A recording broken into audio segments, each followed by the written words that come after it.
Selamat pagi anak-anak ibu yang hebat. Hari ini kita belajar bahasa Indonesia, di mana topik kita yang pertama kita bahas yaitu narasumber dalam wawancara, di mana narasumber itu bertugas memberikan informasi yang dibutuhkan pewawancara dengan menjawab pertanyaan.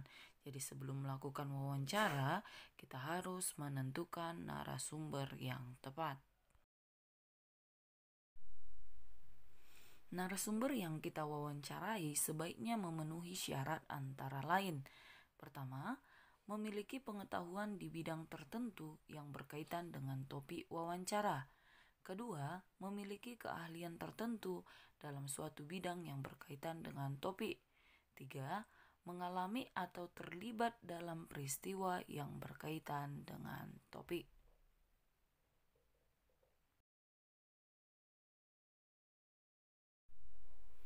Selanjutnya, sikap-sikap pewawancara yang baik terhadap narasumber. Pertama, memperkenalkan diri kepada calon narasumber serta menyatakan maksud dan tujuan dengan jelas. Dua, meminta kesediaan seseorang untuk menjadi narasumber dengan bahasa yang santun. Tiga, menepati janji wawancara dengan narasumber pada waktu dan tempat yang telah disepakati. Keempat, melayani narasumber dengan baik, misalnya memberikan makan atau minuman saat wawancara.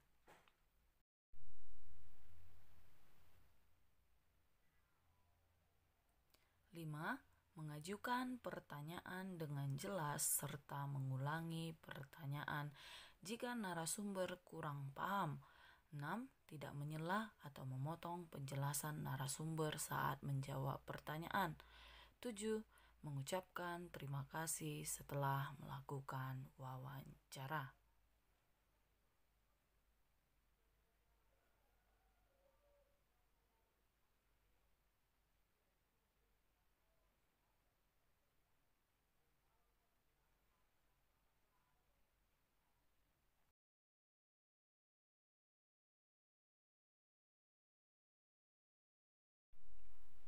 Selanjutnya, daftar pertanyaan wawancara.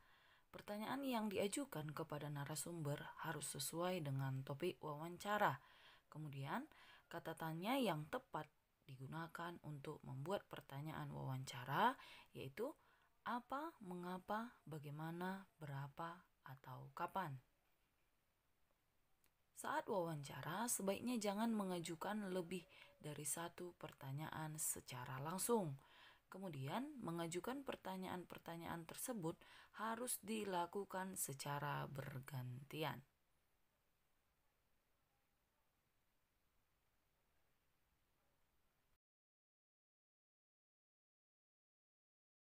Contoh mengajukan pertanyaan-pertanyaan secara bergantian. Pertama, mengapa penyu-penyu itu harus dilepas di laut? Lalu, apa yang terjadi jika penyu-penyu itu tidak dilepas ke laut? Ya, selanjutnya pengelompokan pertanyaan wawancara. Pertanyaan wawancara sebaiknya dikelompokkan dari pertanyaan umum hingga pertanyaan khusus.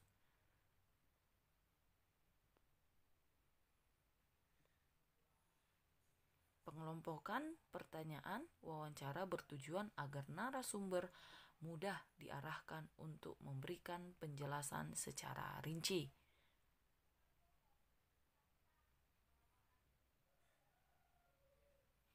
Hal-hal yang perlu diperhatikan saat mengajukan pertanyaan wawancara adalah menggunakan bahasa yang santun.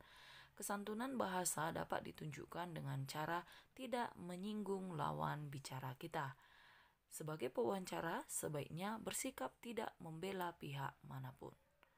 Oke, laporan wawancara. Kita mengajukan berbagai pertanyaan untuk menggali informasi penting dari narasumber saat wawancara. Semua informasi yang kita dapat sebaiknya jangan cuma diingat, melainkan kita catat dalam bentuk laporan hasil wawancara.